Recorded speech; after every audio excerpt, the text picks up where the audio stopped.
વાલા વૈષ્ણવો, જય શ્રી કૃષ્ણ. હું નાતુરી આપ સર્વે વૈષ્ણવોનું શ્રી બેઠકજીના પ્રાકટ્ય અને સ્વરૂપ ભાવનાના અલૌકિક સત્સંગમાં હાર્દિક સ્વાગત કરું છું. વાલા વૈષ્ણવો, આપણે બેઠકજી કરવા જઈએ છીએ તો ચાલો ને એમનું પ્રાકટ્ય કઈ રીતે થયું અને એનું સ્વરૂપ શું છે એ બધું વિસ્તારથી સમજવાનો રંજક પ્રયાસ કરીએ. વાલા વૈષ્ણવો, સૌપ્રથમ પૂજ્યપાદ ગોસ્વામી 108 શ્રી બ્રજરાજ મહોદય શ્રીના વચનામૃત જોઈએ. આપે શુભાશીષ પાઠવ્યા છે શ્રી જયંતિભાઈ શાહને. એટલે જે આ પુસ્તકનું સંકલન છે શ્રી બેઠકજી લીલા દર્શન. આપ કહે છે કે અત્યંત આનંદની વાત છે કે આપના દ્વારા બેઠક ચરિત્ર લીલા વર્ણનનો સુંદર ગ્રંથ પ્રકાશિત થઈ રહ્યો છે. આ પુસ્તકનું અવલોકન કરી હૃદયમાં અત્યંત પ્રસન્નતા અને ગૌરવની અનુભૂતિ થઈ. શ્રી મહાપ્રભુજીને અનહદ કૃપાથી તથા નિત્યલીલા પૂજ્યપાદ જીજીના પરમ પાવન સાનિધ્યમાં ઘણું બધું સ્વમાર્ગીય ચિંતન કર્યું છે. આપ પૂજ્ય જીજીના સવિશેષ કૃપા પાત્ર છો. આપના જેવા જિજ્ઞાસુ અને સ્વમાર્ગીય સ્વસિદ્ધાંત પ્રેમી વૈષ્ણવ ભગવદીય જનોની આજના વિપરીત સમયમાં પરમ આવશ્યકતા છે. આપ શ્રી વલ્લભની કૃપાથી છેલ્લા કેટલા સમયથી નિષ્કામ સેવા કરી રહ્યા છે. આ પ્રકારના ગ્રંથનું આપણા પુષ્ટિ માર્ગમાં કદાચ પ્રથમ વખત પ્રકાશન થઈ રહ્યું છે. પુષ્ટિ માર્ગીય વૈષ્ણવોને આ ગ્રંથ ઉપયોગી થાય તેવા શુભ આશયથી સંકલન કર્યું છે. હરિગુરુ અને વૈષ્ણવની સેવામાં આપે સદાય તત્પરતા દર્શાવી છે. પરમ કારુણિક મહોદાર ચરિત્ર શ્રી વલ્લભ સ્વરૂપ આપના હૃદયમાં સદાકાળ બિરાજે અને દીર્ઘકાળ પર્યંત આપના દ્વારા પુષ્ટિ માર્ગીય સેવા થતી રહે તેવી મંગલ કામના સાથે અન્ય વૈષ્ણવો પણ આ ઉમદા કાર્યમાંથી પ્રેરણા મેળવે તેવી શુભ અભ્યર્થના. વાગપતિ શ્રી આનંદ સ્વરૂપ શ્રી વલ્લભાચાર્યજીની 16મી પેઢીએ પ્રકટ થયેલા નિત્યલીલા પૂજ્યપાદ ગોસ્વામી 108 શ્રી ઇન્દિરાબેટીજીના ચરણ કમલોમાં સદૈન્ય સાનુનય સાષ્ટાંગ દંડવત પ્રણામ સહિત સમર્પણ. તો ચાલો હવે બેઠકજીના સ્વરૂપને સમજવાનો પ્રયાસ કરીએ.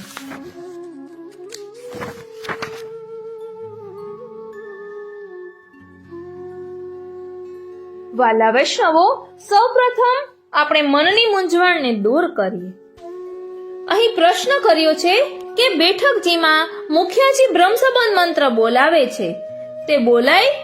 તો તેનો જવાબ આપ્યો છે કે બેઠકજીમાં અગર કોઈ પણ જગ્યાએ બ્રહ્મસંબંધ મંત્ર બોલાવવાનો અધિકાર ફક્ત શ્રી વલ્લભના વંશજને જ છે. માટે આપણે આપણી જાતે વૈષ્ણવોએ બ્રહ્મસંબંધ મંત્ર બોલવો. બીજો પ્રશ્ન છે, બેઠકજીમાં શ્રી મહાપ્રભુજીને કંઠી ધરાવાય? તો તેનો જવાબ છે કે જેમણે આપણને કંઠી આપી છે, નામ નિવેદન કરાવ્યું છે, તેમને આપણે કેવી રીતે કંઠી ધરાવી શકીએ? હરગીઝ નહીં. આ તદ્દન અયોગ્ય છે. દેખાદેખી ના કરશો. કેટલીક બેઠકજીમાં શૈયા મંદિરના દર્શન કરાવે છે અને ગાદીજી નીચે ભેટ મુકાવે છે. તે તદ્દન અયોગ્ય છે. વૈષ્ણવો, તમે કોઈ દિવસ તમારો બેડરૂમ કોઈને બતાવો છો? શૈયા મંદિરમાં જવાનો વિચાર કરશો નહીં. અપરાધ લાગે. શ્રી ઠાકોરજી જ્યારે નિજ મંદિરમાં બિરાજે છે ત્યારે ભાવાત્મક સ્વરૂપે શ્રી સ્વામિનીજી શૈયા મંદિરમાં વિશ્રામ કરતા હોય છે. માટે વૈષ્ણવોએ શૈયા મંદિરમાં જવું નહીં. અને મેં પણ કાલિંદી બેટીજીના વચનામૃતમાં સાંભળ્યું હતું કે ઘણા વૈષ્ણવો શૈયાજીમાં ને ગાદીજી નીચે ભેટ ધરે છે. તો લક્ષ્મી તો શ્રી વલ્લભની શ્રી ઠાકોરજીના દાસી છે, તો એ આપણાથી આવું ન કરાય, આ યોગ્ય નથી, એવું મેં વચનામૃતમાં પણ સાંભળ્યું હતું. પછી પ્રશ્ન છે કે શ્રી ઠાકોરજીના અને શ્રી મહાપ્રભુજીના ચરણ સ્પર્શ કેવી રીતે કરીશું? તો ચરણ સ્પર્શ આપણા સુખ માટે છે. તેમાં શ્રી ઠાકોરજીને કે શ્રી મહાપ્રભુજીને સુખ નથી. જે બાબત આપણા સુખ માટે હોય તેમાં શ્રી મહાપ્રભુજીને બિનજરૂરી પરિશ્રમ આપવો એ સેવકનો ધર્મ નથી. ચરણ સ્પર્શ કરતી વખતે જમણા હાથની આંગળીઓ ઉપર અત્તર એટલે કે સુગંધી લગાવી આપશ્રીના ચરણ તલની રજ જમણા હાથને લાગે તેવી રીતે પ્રથમ ડાબા ચરણારવિંદના અને પછી જમણા ચરણારવિંદના ચરણતલને સ્પર્શ કરી દંડવત કરી તે હાથ બીજે ક્યાંય અડકાળ્યા સિવાય દૂર આવીને તે હાથ આપણી આંખોએ, મસ્તકે અને હૃદયે લગાડવો. પછી હાથ ખાસા કરવા. ભોગ સરાવ્યા બાદ ચરણ સ્પર્શ કરવા જોઈએ. આવી રીતે શ્રી મહાપ્રભુજીના ચરણ સ્પર્શનો લાભ ભાવનાપૂર્વક, દીનતા અને પ્રેમપૂર્વક લેવાથી વિશેષ આનંદ પ્રાપ્ત થાય છે. હવે અહીં પ્રશ્ન કર્યો છે કે બેઠકજીમાં ઝારીજી કેમ ભરવાના? ઝારીજીનું સ્વરૂપ શું છે? ઝારીજીની ભાવના શું છે? તો ઝારીજી ભરવા પાછળ મુખ્ય ભાવ દાસ ભાવનો અને નિસાધનતાનો છે. આપણે શ્રી પ્રભુના અને શ્રી મહાપ્રભુજીના દાસાનો દાસ છીએ. એમના દાસ બનવાની યોગ્યતા હજી આપણામાં આવી નથી. આપણા વર્તન, વિચાર અને વાણીમાં દીનતા હોવી જોઈએ. અમે સેવા કરીએ છીએ એવો વિચાર પણ ન કરવો. આપણું સેવા કરવાનું સામર્થ્ય પણ નથી. આપણે તો હાથ પવિત્ર કરીએ છીએ. શ્રી ઠાકોરજી કરાવે છે. ઝારીજીની સેવાથી આપણા મનમાં દાસભાવ, દીનતા અને નિસાધનનો ભાવ પ્રગટ થાય છે. આપણે ત્યાં સેવામાં અંગીકાર થતા બધા પદાર્થો ભૌતિક નથી, અલૌકિક આધિદૈવિક સ્વરૂપે છે. જળ શ્રી યમુનાજીનું સ્વરૂપ છે. ઝારીજી શ્રી સ્વામિનીજીનું સ્વરૂપ છે. ઝારીજી નીચે રહેતી તાસક એટલે કે તબકડી શ્રી રાધા સહચરીજી શ્રી લલિતાજીનું સ્વરૂપ છે. ઝારીજી ઉપર લાલ વસ્ત્ર શ્રી ચંદ્રાવલીજીનું સ્વરૂપ છે. શ્રી યમુનાજી કૃપા શક્તિ છે. શ્રી ઠાકોરજીને રીઝવવા સૌ વ્રજ ભક્તો શ્રી યમુનાજીને આગળ કરીને શ્રી ઠાકોરજી આગળ પધરાવે છે. શ્રી મહાપ્રભુજીની સન્મુખ આપણે શ્રી યમુનાજીની કૃપાથી સેવા દ્વારા જઈ શકીએ છીએ.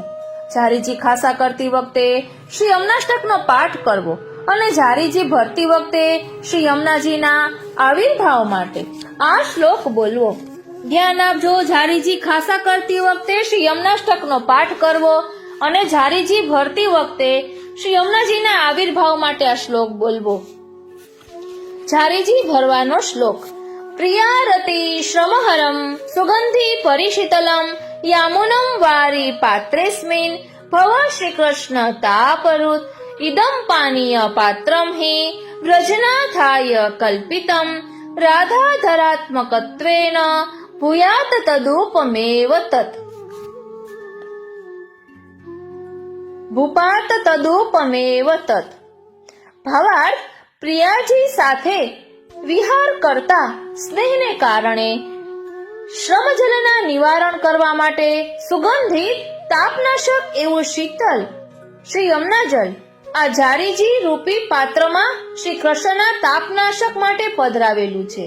આ ઝારીજીમાં પધરાવેલ જલ જે વ્રજનાથ માટે સિદ્ધ કર્યું તે રાધાજીના અધર સુધારૂપ થઈ જાઓ. શ્રી મહાપ્રભુજીના બેઠકજીએ સર્વોત્તમ સ્તોત્ર અને શ્રી વલ્લભાષ્ટકનો પાઠ અવશ્ય કરવો. શ્રી ગુસાઈજીના બેઠકજીએ શ્રી નામરત્નાખ્ય સ્તોત્રનો પાઠ કરવો. શ્રી ગોકુલનાથજીના બેઠકજીએ આપશ્રીના 108 નામનો પાઠ કરવો.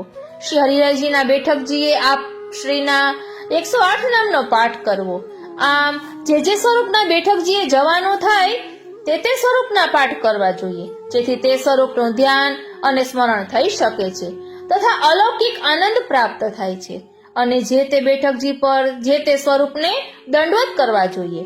તેમજ જ્યારે પણ કોઈ પણ બેઠકજીએ દર્શન કરવા કે ઝારીજી ભરવા જઈએ ત્યારે તે બેઠકજીનો પરિચય, ચરિત્રની માહિતી મેળવીને જઈએ તો વધુ આનંદ આવે છે. આ પ્રમાણે ભૂતળ ઉપર બિરાજતા શ્રી મહાપ્રભુજીથી શ્રી દામોદરદાસ હરસાણીજી સુધીના બેઠકજીના ચરિત્રોનું મનન ચિંતન યથાશક્તિ અને યથામતિ કર્યું છે. આ તમામ બેઠકજીના ચરિત્રમાં કદાચ કંઈક શક્તિ કે ભૂલચૂક થઈ હોય તો દરગુજર કરી જણાવવા વિનંતી છે કે જેથી ભવિષ્યમાં અનુકૂળતા મુજબ તેમાં સુધારો કે ફેરફાર કરી શકાય. સૌને સાદર પ્રણામ. જય શ્રી કૃષ્ણ. ઓ શ્રીનાથજી. વાલા વૈષ્ણવો, હવે આપણે બેઠકજીના પ્રાકટ્ય અને સ્વરૂપ ભાવના સમજીએ. વ્યાપી વૈકુંઠમાં અવિરત ચાલતી પરબ્રહ્મ પરમાત્મા સદાનંદ શ્રી કૃષ્ણ અને રાસેશ્વરી શ્રી રાધાજીની નિત્યલીલાના સાક્ષીભૂત એવા શ્રીમદ વલ્લભને નિજ સ્વામી શ્રી કૃષ્ણની આજ્ઞા થઈ કે ભૂતલ ઉપર પધારો અને દૈવી જીવોનો ઉદ્ધાર કરો અને તન્માર્ગ સ્થાપનાય એટલે કે સાકાર બ્રહ્મવાદનું મંડન કરી પુષ્ટિ માર્ગની સ્થાપના કરવા માટે શ્રી ભાગવત ગુઢાર્થ પ્રકાશન પરાયણ એવા શ્રી વલ્લભનો આ ભૂતલ ઉપર પ્રાદુર્ભાવ થયો.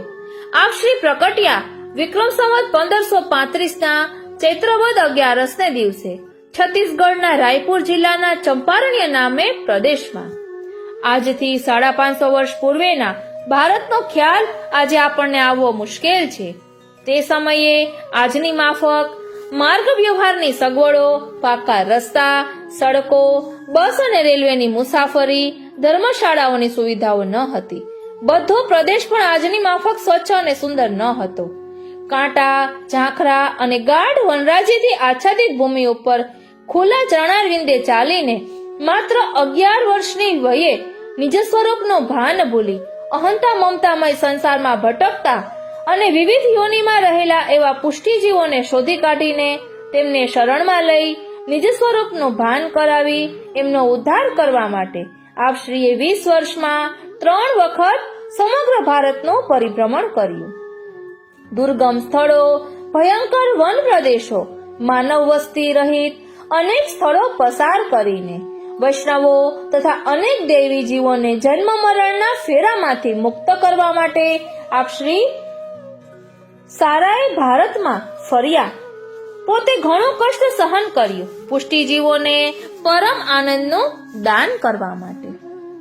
પોતાના એ પરિભ્રમણ દરમિયાન આપ શ્રીએ 84 સ્થળોએ બેસી વૈષ્ણવના વેદ સમાન ભગવાન વેદવ્યાસની સમાધિ ભાષારૂપ શ્રીમદ ભાગવતજીનું પારાયણ કર્યું. સપ્તાહ દરમિયાન આપ શ્રીમદ ભાગવતજીનું સંપૂર્ણ પારાયણ કરતા. ફૂલની સુગંધથી જેમ ભમરાઓ ઉડી ઉડીને તેની પાસે આવે તે રીતે આપ શ્રીની સુવાસથી આકર્ષાઈને અનેક ગ્રામજનો દોડી દોડીને આપની પાસે આવતા અને આપ શ્રીના શ્રીમુખે વહેતી શ્રીમદ ભાગવત કથારૂપી અમૃત ધારાને પીતા અને તેમાં રસ તરબોળ બની શ્રીમદ વલ્લભને શરણે જતા. પોતાની આ 3 પદયાત્રાઓ દરમિયાન આપ શ્રીએ અનેક સ્થળોએ રાત્રિ રોકાણ કર્યું હતું, પરંતુ તેમાં પણ 84 સ્થળોએ તો ખાસ વિશિષ્ટ હેતુસર આપ શ્રીએ વિશ્રામ કર્યો હતો. આ વિશ્રામ દરમિયાન આપ શ્રીએ ત્યાં ખાસ કરીને શ્રીમદ ભાગવતજીનું પારાયણ કર્યું હતું. અખંડ ભૂમંડલાચાર્ય શ્રીમદ વલ્લભાચાર્યજી પુષ્ટિજીવોના ગુરુદેવ, પુષ્ટિ માર્ગના પ્રવર્તક, સાકાર બ્રહ્મવાદના સ્થાપક, માયાવાદના ઉચ્છેદક, દૈવી જીવોના ઉદ્ધારક, પ્રેમ લક્ષણા ભક્તિના પ્રસારક અને શ્રીમદ ભાગવતજીના પરમ પ્રેમી છે. વૈષ્ણવોની ગાયત્રી સ્વરૂપ શ્રી સર્વોત્તમ સ્તોત્રમાં પ્રભુચરણ શ્રી ગુસાઈજીએ આપ શ્રીને શ્રી ભાગવત ગુઢાર્થ પ્રકાશન પરાયણ તથા શ્રી ભાગવત પિયુષ સમુદ્ર મથન ક્ષમ એવા નામોથી સંબોધ્યા છે. શ્રી સુરત કૃષ્ણ પ્રેમામૃત સ્તોત્રમાં આપ શ્રીને શ્રી ભાગવત પ્રતિપદ મણિવર ભાવાંશુ ભૂષિતા મૂર્તિ એ નામથી ઓળખાવવામાં આવ્યા છે. શ્રીમદ ભાગવતજી એ તો શ્રી વલ્લભના પ્રાણ, શ્રી વલ્લભનું સર્વસ્વ છે. શ્રીમદ ભાગવત એ શ્રીમદ ભગવદ ગીતાનો રસાત્મક વિસ્તાર છે. શ્રીમદ ભગવદ ગીતા સૂત્રાત્મક છે અને શ્રીમદ ભાગવત કથાત્મક છે. શ્રીમદ ભાગવતજીમાં સદાનંદ શ્રી કૃષ્ણ પરમાત્માની રસમય લીલાઓનું વર્ણન બ્રહ્મના જ્ઞાન અવતાર એવા શ્રી વ્યાસ મહર્ષિએ કર્યું છે. શ્રીમદ ભાગવતજીની કથા વ્યાસપુત્ર શ્રી શુકદેવજીએ પરીક્ષિત રાજાને 7 દિવસ કહી સંભળાવી અને હજારો લાખો વર્ષોની તપસ્યા કે હજારો હોમ હવન તથા યજ્ઞ યાગાદી કરવાથી પણ જે ફળ ન મળે તે ફળ માત્ર 7 દિવસના શ્રી ભાગવત કથા શ્રવણથી રાજા પરીક્ષિતને પ્રાપ્ત થયું. આ છે શ્રીમદ ભાગવત પારાયણનું મહાત્મ્ય. શ્રીમદ આચાર્ય ચરણ માટે શ્રીમદ ભાગવતજીનું પારાયણ કરવું એ નિત્ય નિયમ અનુસારનું કાર્ય હતું. આપ શ્રીના જ્યેષ્ઠ પુત્ર શ્રી ગોપીનાથજી માટે શ્રીમદ ભાગવતજીના બધા 18,000 શ્લોકોનો પાઠ એક દિવસમાં કરવાનું કાર્ય કષ્ટસાધ્ય છે. એ જોઈને આપશ્રીએ શ્રી પુરુષોત્તમ સહસ્ત્ર નામની રચના કરી. પોતાના દ્વિતીય લાલજી શ્રી વિઠ્ઠલનાથજી માટે શ્રીમદ ભાગવતજીના દશમ સ્કંદમાં જણાવેલા ભગવાન શ્રી કૃષ્ણની બાળ લીલા, પ્રૌઢ લીલા અને રાજલીલાનું અનુસંધાન કરતી ત્રિવિધ લીલા નામાવલીની રચના કરી. શ્રીમદ વલ્લભના મતે શ્રીમદ ભાગવતજી અને ભગવાન શ્રીનાથજી બંને અભિન્ન છે, માટે બંને એક જ સ્વરૂપ છે. એટલા માટે તો શ્રીમદ ભાગવતજીમાં શ્રીનાથજી બાવાનું સ્વરૂપ કેવી રીતે પ્રકટ થાય છે તે બતાવવા માટે આપશ્રીએ શ્રીમદ ભાગવતજી ઉપર શ્રી સુબોધિનીજી ટીકા લખી અને તત્વાર્થ દીપ નિબંધમાં શ્રી ભાગવતાર્થ પ્રકરણની રચના કરી. 3 વારના ભારત પરિભ્રમણ દરમિયાન એ જ 84 વિશિષ્ટ સ્થળોએ શ્રીમદ આચાર્ય ચરણે 3 થી 7 દિવસ સુધી અને ક્યારેક તેથી પણ વિશેષ સમય રોકાઈને સંપૂર્ણ ભાગવતજીનો પાઠ અને પારાયણ કર્યું છે. એ 84 વિશિષ્ટ સ્થાનોને શ્રી મહાપ્રભુજીના બેઠકજીના નામથી ઓળખવામાં આવે છે. આપશ્રીની આ બધી 84 બેઠકોના સ્થળો વિશે વિચારતા એક અતિશય મહત્વની બાબત એ છે કે આપશ્રીની કુલ 84 બેઠકોમાંથી લગભગ ચોથા ભાગની બેઠકો વ્રજભૂમિમાં એટલે કે ભગવાન શ્રી કૃષ્ણની બાળ લીલા અને પ્રૌઢ લીલાના પ્રદેશમાં અને બીજી ચોથા ભાગની બેઠકો ગુજરાતમાં, સૌરાષ્ટ્રમાં એટલે કે ભગવાન શ્રી કૃષ્ણની રાજલીલાના પ્રદેશમાં આવેલી છે. આ રીતે કુલ 84 બેઠકોમાંથી અડધા ભાગની એટલે કે આશરે 42 બેઠકો તો વ્રજ પ્રદેશ અને ગુજરાત સૌરાષ્ટ્રમાં આવેલી છે. બાકી રહેલ અડધા ભાગની બેઠકો બદ્રીનાથથી રામેશ્વર અને કચ્છથી જગન્નાથપુરી સુધીના વિશાળ ભારતમાં પથરાયેલી છે. આમ બેઠકોની સંખ્યાની દ્રષ્ટિએ જોતા પુષ્ટિ સંપ્રદાયમાં વ્રજમંડળ અને સૌરાષ્ટ્રનું મહત્વ ઘણું વધારે છે. શ્રી મહાપ્રભુજીની 84 બેઠકજીના દર્શન કરી તેમાં જારી ચરણ સ્પર્શ કરનાર વૈષ્ણવને ભારતભરના તીર્થસ્થાનોમાં ભગવાનના વિવિધ સ્વરૂપોના દર્શન કરવાનો લાભ પણ મળે છે. મોટા ભાગની બેઠકો તીર્થસ્થાનોમાં અથવા તેના નજીક આવેલી છે. બેઠકજી એટલે શ્રી મહાપ્રભુજીનું મૂર્ત સ્વરૂપ. બેઠકજીમાં શ્રી મહાપ્રભુજીની મૂર્તિ કે સ્વરૂપ પધરાવવામાં આવતું નથી. શ્રી મહાપ્રભુજીએ પોતાના કોઈ પણ સેવક માથે પોતાનું સ્વરૂપ એટલે કે ચિત્રજી કે પોતાની ધાતુ યા પાષાણની મૂર્તિ સેવા અર્થે પધરાવી આપી નથી. સેવા તો શ્રી કૃષ્ણની જ થાય. કૃષ્ણ સેવા સદા કાર્ય. કૃષ્ણ તો શ્રી વલ્લભના પણ સ્વામી, પ્રાદુર્ભૂતો મમ સ્વામી. આપ શ્રી તો શ્રી સ્વામિનીજી સ્વરૂપ છો, પરંતુ ભૂતલ ઉપર શ્રી આચાર્ય સ્વરૂપે પ્રકટ થયા છે. તેથી આપ શ્રી પ્રત્યે ગુરુભાવ રાખી આદર અને પ્રેમથી આપ શ્રીને ચરણ સ્પર્શ કરાય અને આપ શ્રીને દંડવત પ્રણામ થાય. બોલો શ્રી વલ્લભાધીશ કી જય. અને આ કારણે જ આપશ્રીની બધી પ્રકટ બેઠકોમાં આપશ્રીના સ્વરૂપના પ્રતીક તરીકે ધોતી ઉપરણો પધરાવવામાં આવે છે. દિલ્હીપતિના સમર્થ ચિત્રકાર હોનહારે દોરેલ અને અત્યારે કિશનગઢમાં બિરાજતા શ્રી મહાપ્રભુજીના અસલ ચિત્રજી આપશ્રીના શ્રીઅંગ ઉપર ધોતી અને ઉપરણા સિવાય બીજું કોઈ વસ્ત્ર દ્રષ્ટિગોચર નથી. આપશ્રીના એ ચિત્રજીને જોતા જ આપણને ખાતરી થશે કે પ્રેમ, પરમાર્થ, પવિત્રતા અને સાદગીનું મૂર્તિમંત સ્વરૂપ એટલે શ્રી મહાપ્રભુજી. એટલા માટે આપશ્રીના સ્વરૂપના પ્રતીક રૂપે ધોતી ઉપરણો છે. ભારતભરમાં આવેલી શ્રી મહાપ્રભુજીની બધી 84 બેઠકોમાં આ રીતે ધોતી ઉપરણો પધરાવવામાં આવે છે, જે જોતા સૌ ભાવિક વૈષ્ણવોને સાનુભવ થાય છે કે શ્રીમદ આચાર્ય ચરણ ત્યાં બિરાજે છે અને આપ શ્રીમદ ભાગવતજીનો પારાયણ કરી રહ્યા છે. આ છે બેઠકજીનો પ્રધાન ભાવ. શ્રી વલ્લભનો ભૂતલ ઉપર પ્રાદુર્ભાવ થયો સંવત 1535માં અને આપશ્રીએ આસુરવ્યામો લીલા કરી એટલે કે આપશ્રીનો તિરોભાવ થયો સંવત 1587માં. પરંતુ આનો અર્થ એવો નથી કે શ્રી વલ્લભ અત્યારે ભૂતલ ઉપર આપણી વચ્ચે બિરાજતા નથી. નીચ સેવકોના હૃદયમાં તો આપશ્રી સદૈવ બિરાજેલા જ છો, પરંતુ જરૂર પડે નિજ ભાવિક ભક્તો અને સેવકોને પ્રત્યક્ષ કે પરોક્ષ રીતે દર્શન પણ આપે છે. શ્રી આપશ્રીએ 10 દિગંત વિજયી લેખવાળા ગોસ્વામી શ્રી પુરુષોત્તમલાલજીને પ્રત્યક્ષ દર્શન આપ્યા હતા. બીજા અનેક વૈષ્ણવોને સ્વપ્ન દ્વારા પરોક્ષ દર્શન પણ આપ્યા હતા. આપ સૌ વૈષ્ણવોની નિકટ બિરાજે છે. આપશ્રીને નિરખવાની આંખ એટલે કે આપ પ્રત્યે પ્રેમ અને આદરનો ભાવ હોય તો આપશ્રીના દર્શન કરી શકાય છે. ક્યાં? તો કહે કે આપશ્રીની બેઠકજીમાં. શ્રીનાથજીના દર્શન શ્રી નાથદ્વારાના મંદિરમાં કરી શકાય છે. શ્રીનાથજી બાવા બીજા ઘણા સ્વરૂપો ધારણ કરી સર્વત્ર મંદિરો અને હવેલીઓમાં બિરાજે છે. વૈષ્ણવ ભક્તોની સેવામાં પણ આપશ્રી પ્રત્યક્ષ બિરાજે છે. આ બધા સ્થળોએ પુષ્ટિ સ્વામી શ્રીનાથજીના દર્શન વૈષ્ણવ માટે સર્વસુલભ છે. તેવી જ રીતે શ્રી વલ્લભના દર્શન આપશ્રીની 84 બેઠકજીમાં થઈ શકે છે. તે માટે શુદ્ધ ભાવ અને સુદ્રઢ ભક્તિ ઉપરાંત તેથી પણ વધુ અટલ અને અચલ શ્રદ્ધા અને ભરોસો શ્રી વલ્લભમાં હોવો જોઈએ. જેવો ભક્ત પ્રવર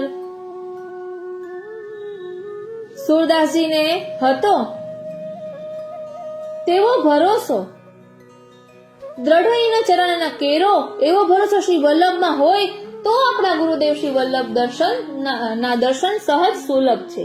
આથી શ્રી વલ્લભ આપશ્રીના દર્શન કરવા સૌ વૈષ્ણવોએ આપશ્રીની બેઠકજીમાં જવું જોઈએ. ત્યાં જઈ આપશ્રી સમક્ષ જારીજી પધરાવવા અને આપશ્રીના ચરણ સ્પર્શ કરવા. તેમ કરવાથી તમારી ભાવના હશે, જેવી ભાવના હશે એ પ્રમાણે શ્રી વલ્લભને જરૂર પામશો, એમાં કોઈ સંદેહ નથી.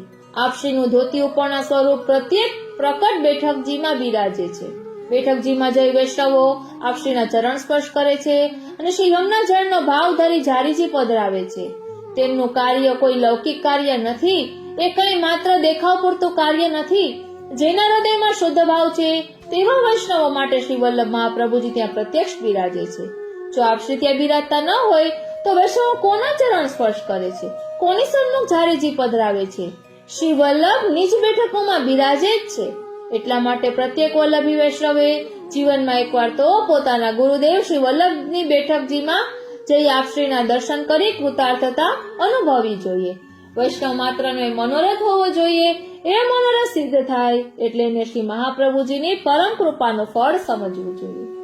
શ્રી મહાપ્રભુજીએ સિદ્ધાંત મુક્તાવલી નામના લઘુ ગ્રંથમાં ગંગાજીના 3 સ્વરૂપ ગણાવ્યા છે. પેલું ગંગાજીનું આધિભૌતિક જળ પ્રવાહમય સ્વરૂપ, બીજું ગંગાજીની આધ્યાત્મિક મહાત્મ્ય સ્વરૂપ, ત્રીજું ગંગાજીનું આધિદેવિક દેવી સ્વરૂપ. પ્રત્યેક દેવાંશી જીવોના આ રીતે 3 સ્વરૂપો હોય છે. શ્રી મહાપ્રભુજીના પણ 3 સ્વરૂપો છે. પેલું આપશ્રીનું અધિભૌતિક સ્વરૂપ, આપશ્રી બેઠકજીનું સ્થૂળ ચર્મચક્ષુ વડે દ્રશ્યમાન સ્થળ અને તેમાં બિરાજતા ધોતી ઉપરનો. શ્રી મહાપ્રભુજીના તિરોધાન થયા પછી આપશ્રીના બેઠકજીનું એક સ્થૂળ સ્વરૂપ, આપશ્રીનું ભૂતલ ઉપરનું વિદ્યમાન આધિભૌતિક સ્વરૂપ છે. જ્યારે વૈષ્ણવો એ બેઠકમાં દર્શન અર્થે જારી ચરણ સ્પર્શ કરવા જાય છે ત્યારે મોટે ભાગે તો તેઓને બેઠકજીના એ મકાનમાં બિરાજતા ધોતી ઉપરણાના જ દર્શન થાય છે. ધોતી ઉપરણાને શ્રી મહાપ્રભુજીનું સ્વરૂપ સમજી તેઓ તેના ચરણ સ્પર્શ કરે છે અને તેની સમક્ષ જારીજી પધરાવે છે તથા દંડવત કરે છે. અને એ રીતે આપશ્રીના આધિભૌતિક સ્વરૂપના દર્શન કરી તેઓ પોતાની જાતને કૃતાર્થ સમજે છે.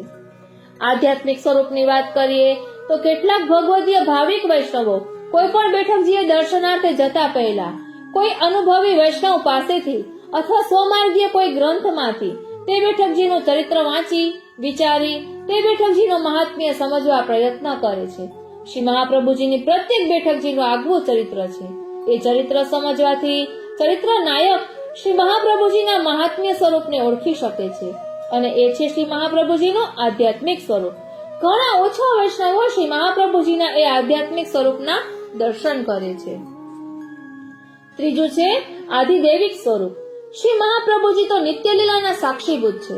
શ્રી સ્વામિનીજીના હૃદયમાં બિરાજતા વિરહાત્મક પૂમ ભાવ અને શ્રી સ્વામીજીના હૃદયમાં બિરાજતા વિરહાત્મક શ્રી ભાવ, આમ બંને વિરહાત્મક ભાવોના સંયમરૂપ ત્રીજા સ્વરૂપે આપશ્રી નિત્ય લીલામાં બિરાજે છે. શ્રી ગુસાઈજીએ સૌંદર્ય પદમાં આપશ્રીના એ આધિદેવિક સ્વરૂપને બહુ સરસ રીતે સમજાવ્યું છે. પરંતુ શ્રી મહાપ્રભુજીના એ આધિદેવિક સ્વરૂપને ગણ્યા ગાંઠિયા વૈષ્ણવ જ સમજી શકે છે અને ભાગ્યે જ કોઈ વૈષ્ણવ એ સ્વરૂપનો સાક્ષાત્કાર કરી શકે છે. પોતાના એવા એ સ્વરૂપે આપશ્રી નિત્ય લીલામાં બિરાજતા હતા. ત્યાં નિજ સ્વામી શ્રી કૃષ્ણચંદ્રની આજ્ઞા થતા દેવી જીવોનો ઉદ્ધાર કરવા માટે આપશ્રી ભૂતલ ઉપર પ્રકટ્યા. ભૂતલ ઉપર આપશ્રીનો આવિર્ભાવ 52 વર્ષ 10 દિવસ સુધી રહ્યો અને તે ભૌતિક રૂપે પછી તો આપશ્રીએ આસુરિયામાં લીલા કરી અને ભૂતલ ઉપરથી તિરોહિત થયા. એનો અર્થ એવો નથી કે આપ શ્રી ભૂતલ છોડીને કેવળ નિત્યલીલામાં સ્થિત થઈ ગયા છે. નિત્યલીલામાં તો આપ શ્રી સદૈવ સ્થિત જ છે, પરંતુ ભૂતલ ઉપર પણ આપ શ્રીની સ્થિતિ સદાકાળ રહી છે અને રહેવાની છે. આપ શ્રીએ આસુરિયામાં લીલા કરી એ તો આસુર ભાવવાળા વૈષ્ણવોને મોહ પમાડવા માટે. આસુરિયામાં લીલા પછી પણ કળા નિવાસી પરમ ભક્ત અચ્યુતદાસે નિજ મંદિરનો ટેરો ખોલીને ભાવિક ભગવદીય વૈષ્ણવોને શ્રી મહાપ્રભુજીના પ્રત્યક્ષ દર્શન કરાવ્યા હતા. એ સર્વ વિદિત છે. આપ શ્રીના તિરોધાન પછી પણ આપ શ્રી અચ્યુતદાસને ઘેર બિરાજતા હતા અને શ્રીમદ ભાગવતજીનું પારાયણ કરતા હતા. એ સ્વરૂપે વૈષ્ણવોને આપ શ્રીના આધિદૈવિક સ્વરૂપના દર્શન થયા હતા. 84 વૈષ્ણવોની વાર્તામાંથી વાંચો 56મી કળાના અચ્યુતદાસ સારસ્વતની વાર્તા. શ્રી બ્રાહ્મણ હરિહર ક્ષેત્રની બેઠક નંબર 29 નું ચરિત્ર વાંચતા આ સત્ય પૂરેપૂરું સમજાઈ જશે. હરિહર ક્ષેત્ર હાજીપુર બિહારની બેઠક પરમ ભક્ત ભગવાન દાસના ઘરમાં છે. તેમાં શ્રી મહાપ્રભુજી સદાકાળ બિરાજે છે. આસુરિયામાં લીલા પછી શોકગ્રસ્ત વૈષ્ણવોને પરમ ભક્ત ભગવાન દાસે પોતાના ઘરની એ બેઠકનો ટેરો ખોલી ત્યાં બેસી શ્રીમદ ભાગવતજીનું પારાયણ કરતા શ્રી મહાપ્રભુજીના પ્રત્યક્ષ દર્શન સૌને કરાવ્યા હતા અને એ હતું શ્રી વલ્લભનું આધિદૈવિક સ્વરૂપ. બોલો શ્રી વલ્લભાધીશ કી જય. વાલા વૈષ્ણવો, કાશીમાં હનુમાન ઘાટ ઉપર આપશ્રીએ કરેલ આસુરિયામાં લીલા પછીનું આપશ્રીનું એ સ્વરૂપ આપશ્રીનું આધિદૈવિક સ્વરૂપ છે. આજે તો આપશ્રીની જ બેઠકોમાં આધિદૈવિક સ્વરૂપે બિરાજે છે. સામાન્ય વૈષ્ણવ આપશ્રીને ધોતી ઉપરના રૂપે જુએ છે. શ્રદ્ધાળુ ભાવિક વૈષ્ણવ જો શ્રી વલ્લભની તેના પર અસીમ કૃપા હોય ત્યારે આપશ્રીના તે આધિદૈવિક સ્વરૂપને પણ નિરખી શકે છે. શ્રદ્ધાથી સભર વૈષ્ણવ હૃદય આપશ્રીના એ સ્વરૂપને અંતરની આંખથી નિહાળે છે. ટૂંકમાં બેઠકજીમાં વૈષ્ણવોને આચાર્યશ્રીના ત્રણેય સ્વરૂપના દર્શન થઈ શકે છે. પેલું બેઠકજીના સ્થળમાં બિરાજતા ધોતી ઉપરના રૂપે, બીજું બેઠકજીના ચરિત્ર અને મહાત્મ્ય રૂપે અને ત્રીજું બેઠકજીમાં બિરાજી શ્રીમદ ભાગવતજીનું પારાયણ કરતા આપશ્રીના આધિદૈવિક સ્વરૂપે.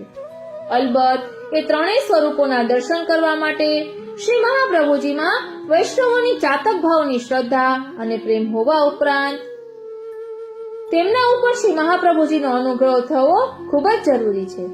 પોતાની ત્રણેય ભારત યાત્રા પ્રસંગે શ્રીમદ આચાર્ય ચરણ મોટે ભાગે તો કોઈ રમણીય એકાંત સ્થળે બિરાજતા અને જે સ્થળનું વિશેષ મહાત્મ્ય આપશ્રીને લાગતું તે સ્થળે રોકાઈને આપશ્રી શ્રીમદ ભાગવતજીનું પારાયણ કરતા.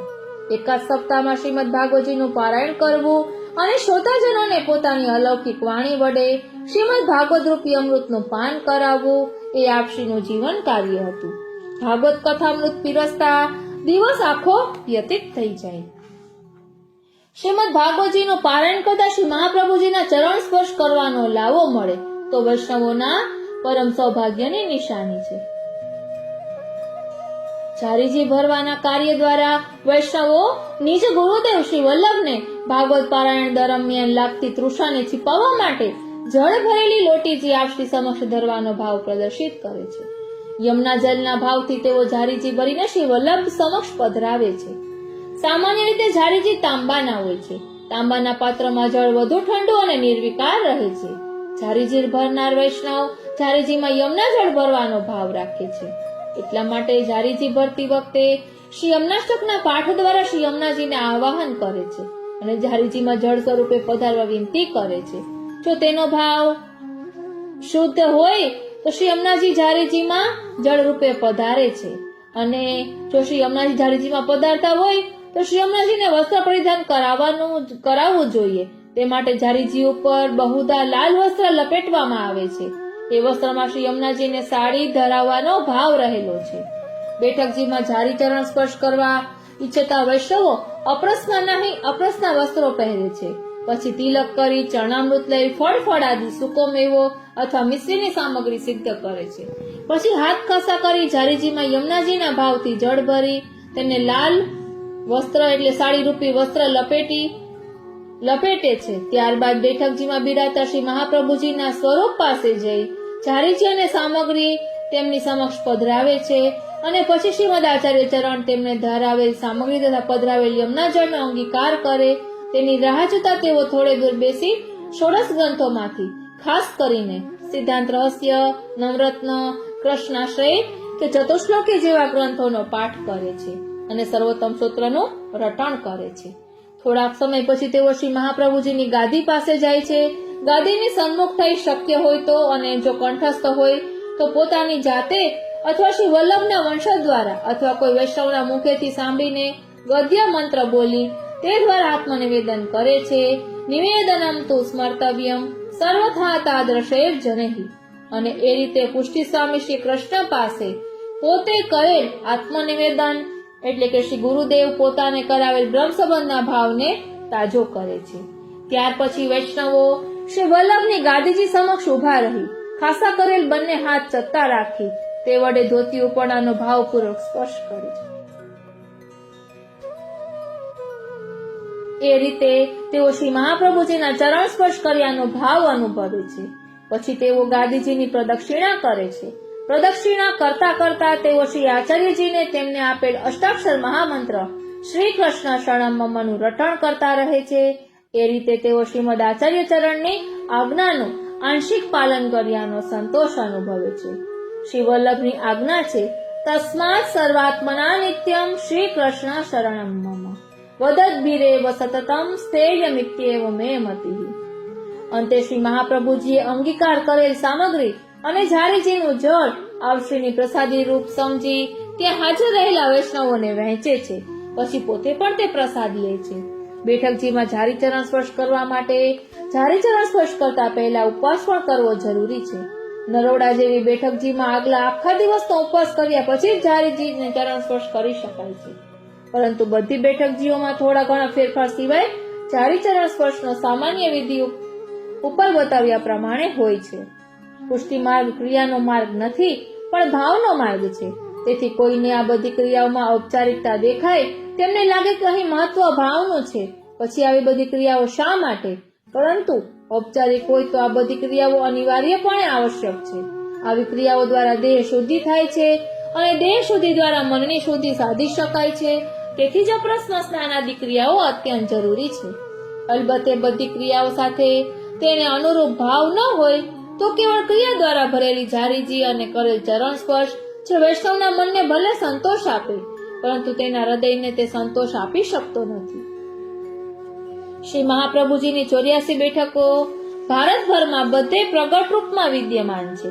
શ્રી મહાપ્રભુજીએ 20 વર્ષ સુધી કરેલ ભારત ભ્રમણ દરમિયાન આપશ્રીએ માર્ગમાં રાત્રિ રોકાણ તો અનેક સ્થળોએ કર્યું હશે, પરંતુ બેઠકજી માટેનું સ્થળ તો આપશ્રી બહુ જ વિચારપૂર્વક પસંદ કરતા. આપશ્રી દ્વારા બેઠકજીના સ્થળની પસંદગીમાં 5 બાબતો બહુ જ મહત્વનો ભાગ ભજવતી એવું સ્પષ્ટપણે દેખાઈ આવે છે. પેલું, જળાશયનું અસ્તિત્વ. બીજું, વૃક્ષની આછી પાતળી પણ છાયા. ત્રીજું, ભગવત સ્વરૂપનું સામીપ્ય. ચોથું, અનેકવિધ યોનિમાં ભટકતા દેવી જીવોનું અસ્તિત્વ. પાંચમું, માયાવાદીઓનું પ્રાબલ્ય હોય તેવા સ્થળની નિકટતા. હવે સમજીએ તો જળાશય. આપશ્રી સામાન્ય રીતે ગામ કે શહેરથી દૂર કોઈ રમણીય સ્થળ જોઈ ત્યાં મુકામ કરતા. સ્નાન, સંધ્યા પૂજન, આચમન આદિ કાર્ય માટે જળની આવશ્યકતા રહેતી. આથી સ્થળની નિકટ કોઈ નદી, સરોવર, તળાવ કે કુવા જેવું કોઈ જળાશય હોવું જરૂરી ગણાતું. આચાર્યશ્રીની બધી બેઠકો પાસે આછુપાતળું જળ કે કોઈ જળાશય તો છે જ. પરંતુ કેટલીક વાર એવું બનતું કે આપશ્રી જે સ્થળે મુકામ કરવા ઈચ્છે ત્યાં નજીકમાં કોઈ જળાશય ન હોય. એવા પ્રસંગે આપશ્રી પ્રમેય બળે ત્યાં જળાશય પ્રકટાવતા. આપશ્રીના 43માં બેઠકજી લોહગઢના બેઠકજી નામથી પ્રસિદ્ધ છે. આપશ્રી ત્યાં પધાર્યા ત્યારે આપશ્રીના સેવકોએ આપશ્રીને ખબર આપી કે અહીં નજીકમાં ક્યાંય કોઈ જળાશય નથી. ત્યારે આપશ્રીએ હાથીના પગ નામથી જાણીતા સ્થળની પાસે પડેલી શિલા નીચેથી 3 કુંડ કાઢી બતાવ્યા. એવું જ આપશ્રીની બીજી કેટલીક બેઠકોમાં બન્યું છે. એટલે આ લોહગઢના બેઠકજી એટલે કદાચ ગોવા થાય છે. બીજું, વૃક્ષની છાયા. શ્રી મહાપ્રભુજીના બેઠકજીનું સ્થળ મોટે ભાગે તો ગામ કે શહેરથી દૂર રહેતું. ત્યાં કોઈ કામચલાઉ ઝૂંપડી બનાવી લેવાની જરૂર ન હતી. આપ શ્રી તો કોઈ વૃક્ષની છાયા નીચે બિરાજવાનું વધુ પસંદ કરતા. મોટે ભાગે તો સમી વૃક્ષ નીચે આપ શ્રીનો મુકામ રહેતો. સમી વૃક્ષને વ્રજ ભાષામાં છોકરનું વૃક્ષ કહે છે. એવા વૃક્ષને નીચે આપ શ્રી વિશ્રામ કરતા. કોઈ સ્થળે એવું વૃક્ષ ન હોય તો આપ શ્રીએ પ્રમેય બળથી વૃક્ષ ઉગાડવાના દ્રષ્ટાંતો મોજૂદ છે. આપ શ્રીની 73મી બેઠક અવંતીપુરી, ઉજ્જૈનની બેઠકો ક્ષિપ્રા નદીના કિનારે સાંદીપની ઋષિના આશ્રમની નજીક આવેલી છે. જ્યારે આપ શ્રીએ ત્યાં મુકામ કર્યો ત્યારે તે સ્થળે કોઈ વૃક્ષ ન હતું. આથી જ્યારે આપ શ્રી સંધ્યા વંદન કરતા હતા ત્યારે દૂરથી ઉડતા આવેલા પીપળાના પાનને જમીનમાં રોપીને તેના ઉપર સંધ્યા જળનું સિંચન કર્યું અને એમ કરતા એક રાતમાં તો ત્યાં ઘટાદાર પીપળાનું વૃક્ષ ઉગી ગયું. આ હતો આપ શ્રીના પ્રમેય બળનો પ્રતાપ. ત્રીજું, ભગવત ધામ. જે સ્થળે કોઈને કોઈ ભગવત સ્વરૂપ બિરાજતું હોય અથવા કોઈ પ્રકટ અથવા અપ્રકટ ભગવત લીલા થઈ હોય તેવા સ્થળને શ્રી મહાપ્રભુજી પોતાની બેઠકના સ્થળ તરીકે પ્રથમ પસંદગી આપતા. આપ શ્રીના બેઠકજીના ચરિત્રો વાંચતા આ બાબતની પ્રતીતિ થશે.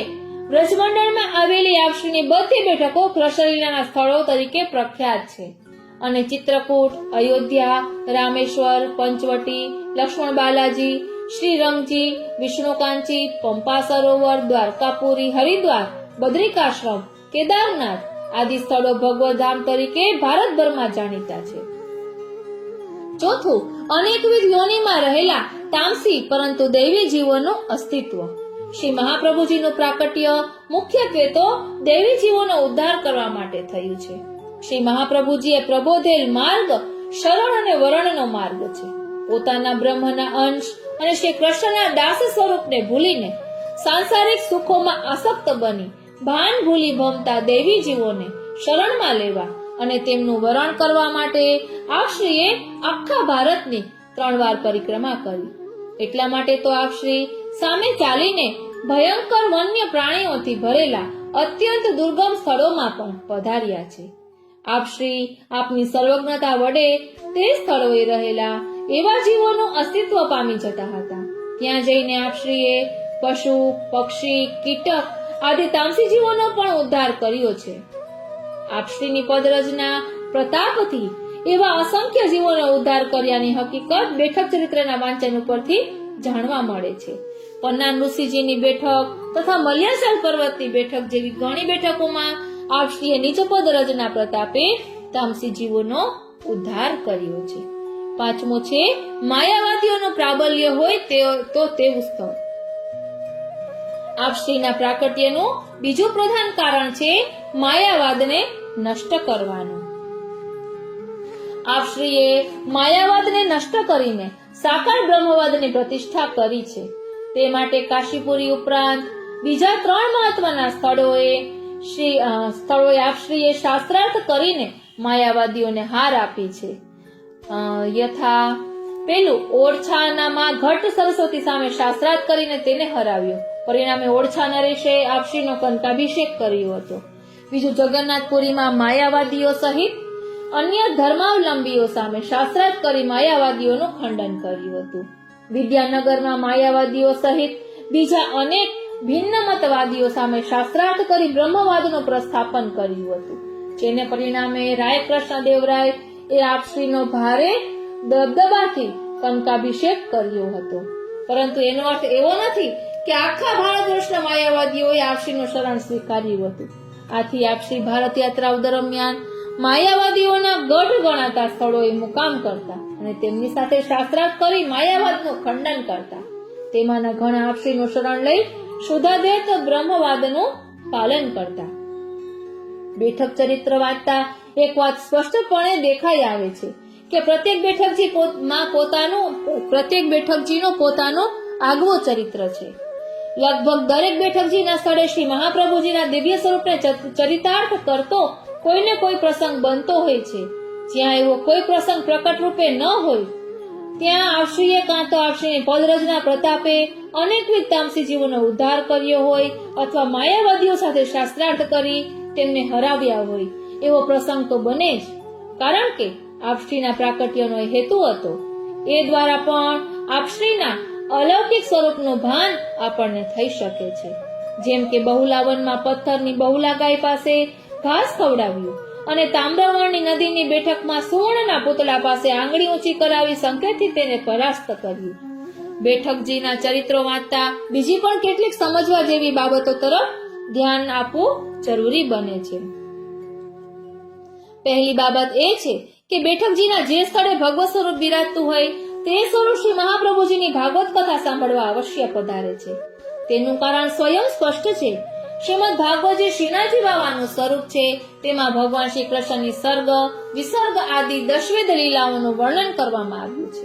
ભગવાન પોતે પોતાની લીલાઓનું ગુણગાન થતું હોય ત્યાં ઉપસ્થિત રહે તેમાં પણ તે બધા ભગવત સ્વરૂપોને પોતાના જ મુખ સ્વરૂપ શ્રી વલ્લભના શ્રીમુખે પોતાની લીલાઓ સાંભળવાનું જરૂર ગમે. એટલા માટે જે તે સ્વરૂપ શ્રીમદ વલ્લભ દ્વારા ભાગવત કથા શ્રવણ કરવા પધારે છે.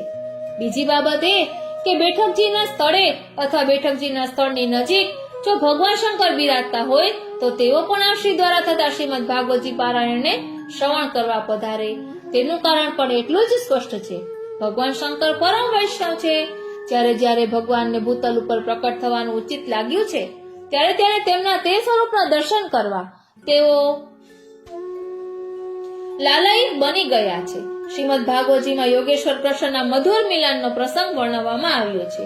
રામાયણમાં શ્રી રામચંદ્રજીના દર્શનાર્થે શિવજી પધાર્યાનું પણ સ્પષ્ટપણે કહેવામાં આવ્યું છે. શંકર પોતે પરમ વૈષ્ણવ હોવાથી જ્યાં ત્યાં શ્રી રામ કથા કે શ્રી કૃષ્ણ કથા થતી હોય ત્યાં શ્રી અવશ્ય પધારે છે. અનેક બેઠકજીના સ્થળે તો શ્રી વલ્લભના શ્રીમુખે કથા શ્રવણ કરવાની હોવાથી એવી તક તેઓ શા માટે મૂકે? ત્રીજી બાબત એ છે કે જે તે બેઠકજીના સ્થળે જે ભગવત સ્વરૂપ બિરાજતું હોય તે સ્વરૂપ શ્રી વલ્લભને મળવા તેમના મુકામ ઉપર દોડી જાય છે. આનું કારણ પણ એટલું સ્પષ્ટ છે. શ્રી વલ્લભ સ્વામિનીજી સ્વરૂપ છે. આથી ભગવત સ્વરૂપ નિજ સ્વામિનીજીને મળવા ઉત્કંઠા રોકી શકતું નથી. પછી ભલે ને ભગવાન તે સ્થળે જનાર્દન રૂપે હોય, પદ્મનાભદાસજી રૂપે હોય, રામજી રૂપે હોય કે રણછોડજી રૂપે હોય, નિજ સ્વામિનીજીનો સત્કાર કરવા તે દોડી જ જાય. શ્રીનાથજી પછી તો સ્વામીજીનું મિલન થાય અને ત્યારબાદ શ્રી વલ્લભ પોતાના સ્વામીને શ્રૃંગાર ધરાવે, ભોગ ધરાવે અને તેમની આજ્ઞા અનુસાર અન્ય કાર્યો કરે. વિષ્ણુકાંચીમાં વરદરાજ સ્વામી બિરાજે છે.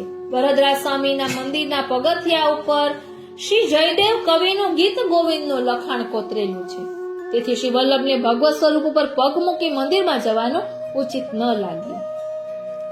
આથી આપશ્રીએ મંદિરમાં પ્રવેશ ન કર્યો, પરંતુ વરદરાજ સ્વામીની આજ્ઞા થતા ઓ શ્રીનાથજી, આપશ્રી બીજે દિવસે ત્યાં પધાર્યા અને નિજ સેવ સ્વામીને સ્વહસ્તે શ્રૃંગાર કરી તેમને ગમતી ઢોકળાની સામગ્રી સિદ્ધ કરી તેમને ભોગ ધરાવ્યો. ચોથી વાત એ છે કે શ્રીમદ ભાગવતજીનો ગૂઢ અર્થ શ્રી વલ્લભ જે રીતે સમજ્યા છે તે રીતે અન્ય કોઈ સમજ્યું નથી. શ્રીમદ ભાગવતજીનો રસાસ્વાદ આપશ્રીએ જે રીતે કર્યો છે એ રીતે અન્ય કોઈએ કર્યો નથી. એનું કારણ એ છે કે શ્રીમદ ભાગવતજીમાં ભગવાનના જ્ઞાન અવતાર શ્રી વ્યાસ મહર્ષિની સમાધિ ભાષા છે. સમાધિ દશામાં શ્રી વ્યાસજીએ જેવી રીતે ભગવદ લીલાઓનો અનુભવ કર્યો તેવી રીતે તે વર્ણવી છે. પરંતુ સમાધિ દશા પૂરી થતા અર્થાત શ્રીમદ ભાગવતજીની રચના થતા તેઓ પોતે પણ શ્રીમદ ભાગવતજીનો ભાવ એટલી જ રસમયતાથી સમજી ન શક્યા. તેઓ ભગવાનના જ્ઞાન અવતાર હતા, ભાવ અવતાર નહીં. કૃષ્ણના સ્વરૂપનું જ્ઞાન હોવું અને કૃષ્ણની રસમય લીલાઓનો અનુભવ કરવો એ બંને જુદી વસ્તુઓ છે. પરંતુ શ્રી વલ્લભ તો સ્વામીજી સ્વરૂપ હોવાથી અને વ્યાપી વૈકુંઠમાં ચાલતી કૃષ્ણની બધી લીલાઓના સાક્ષીભૂત હોવાથી તેઓ ભગવાનની બધી લીલાઓનો ભાવ પ્રત્યક્ષ અનુભવી ચૂક્યા છે અને અનુભવતા રહ્યા છે. તેથી જ વામ બાહુ કૃત વામ કપોલો જેવા શ્લોકનો ભાવ સમજાવતા તેઓ દેહ ભાન ભૂલી જતા અને તે સમજાવતા 3-4 દિવસનો સમય ક્યાં ચાલ્યો જતો તેની સુધ તેમને ન રહેતી. આ બધી બાબતો ત્યારે સમજાય જ્યારે આપણે શ્રી મહાપ્રભુજીના સ્વામિનીજી સ્વરૂપને સમજી લઈએ. સ્વામિનીજી સ્વરૂપે આપ શ્રી સૌના સ્નેહ અને આદરને પાત્ર છે. ભગવત સ્વરૂપો પણ તેમનો સત્કાર કરતા હતા. આપ પોતે પણ ભગવત સ્વરૂપો પ્રત્યે પૂરા પ્રેમથી વર્તતા, એમની આજ્ઞાનું પાલન કરતા, વળી ભગવત સ્વરૂપો તેમની ભાગવત કથા સાંભળવા પધારતા. બેઠકજીના ચરિત્રોના વાંચન અને ચિંતન તથા મનન કરવાથી શ્રી વલ્લભનું આધિદૈવિક સ્વામિનીજી સ્વરૂપ જ સમજાય છે અને તે સ્વરૂપનો અનુભવ થાય છે. બેઠકજીમાં બનતા બધા પ્રસંગો સાથે આપશ્રીનું શ્રી સ્વામિનીજી સ્વરૂપ જ સુસંગત બની રહે છે. બોલો શ્રી વલ્લભાધીશ કી જય.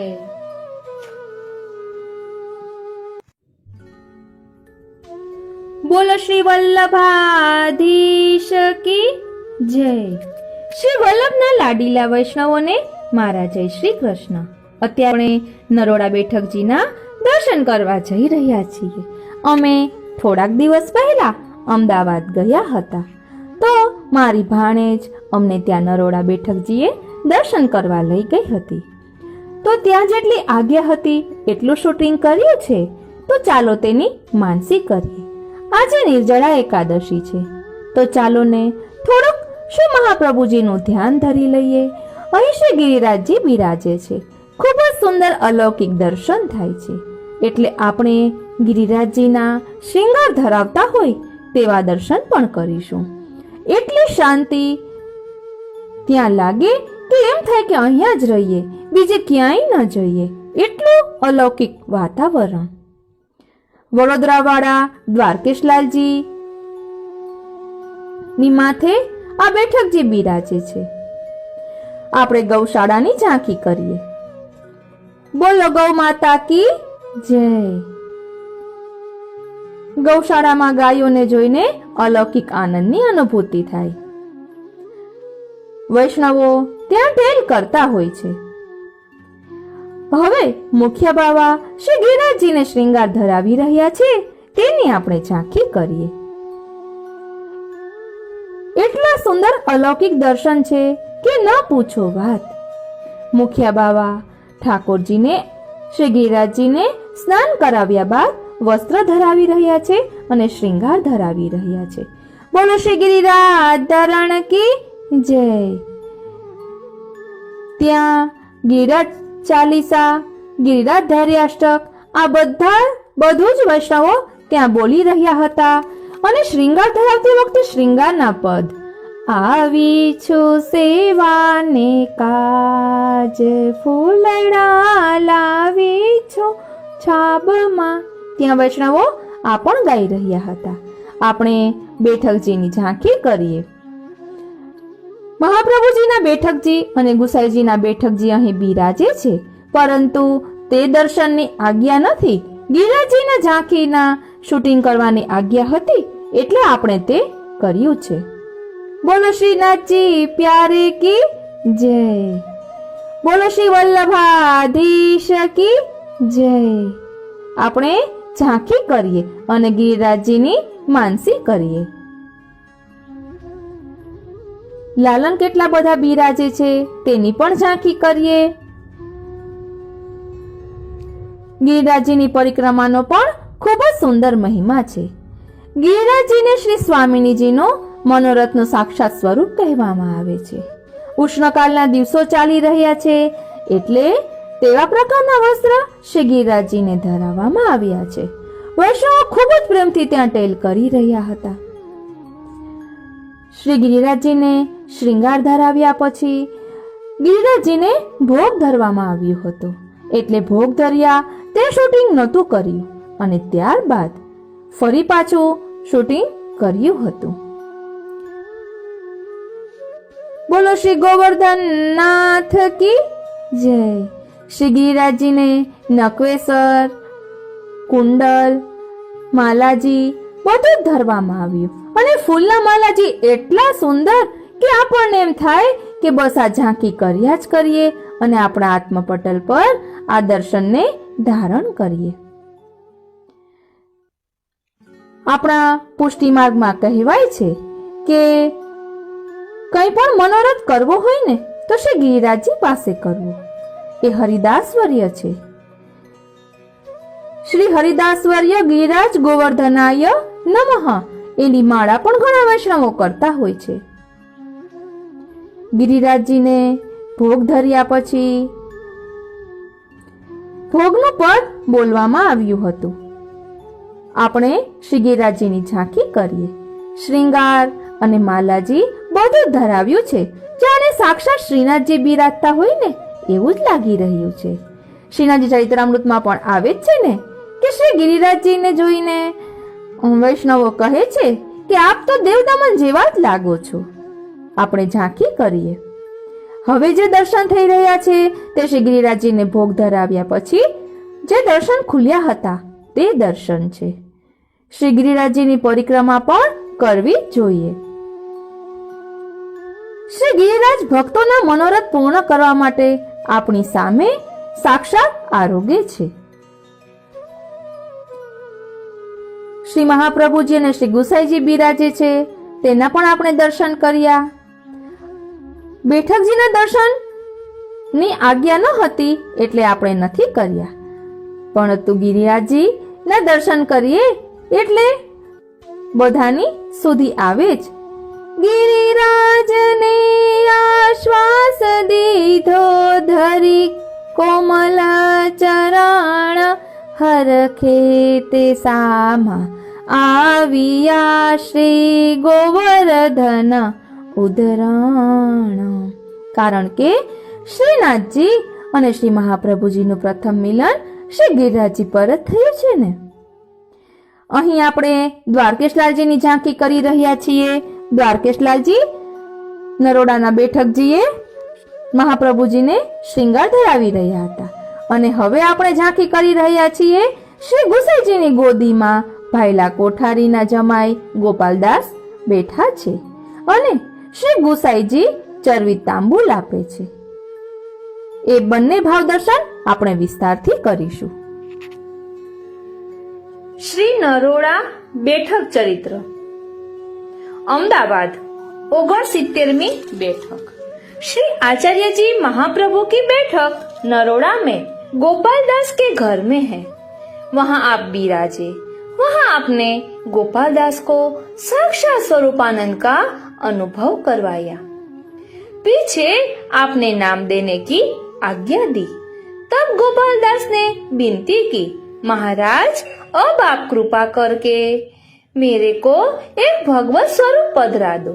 तब आपने श्री ठाकुर जी का स्वरूप पधरा दिया. उन गोपालदास ने श्री आचार्य जी महाप्रभु की बधाई तथा चोखड़ा बहुत किए हैं.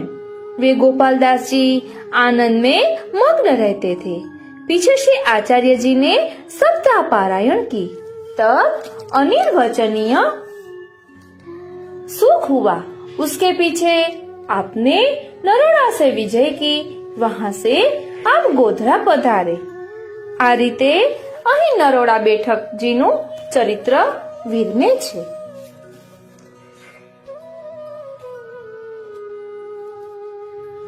અસારવાના બેઠક ચરિત્રની વાત કરતા પહેલા હું આપને એક વાત કરીશ કે પ્રભુ જે ઈચ્છે ને તે જ થાય.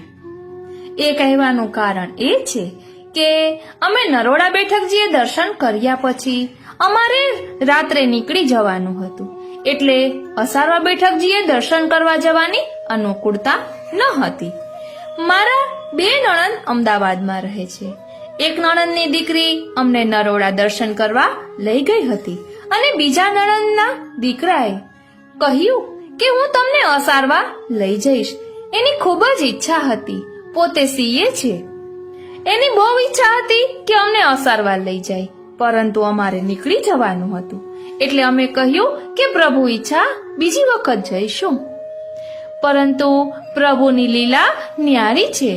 એમને અંતરથી ઈચ્છા હતી અમને અસારવા બેઠકજીએ દર્શન કરવા લઈ જવાની, તો અમને તે દિવસની ટિકિટ જ ન મળી.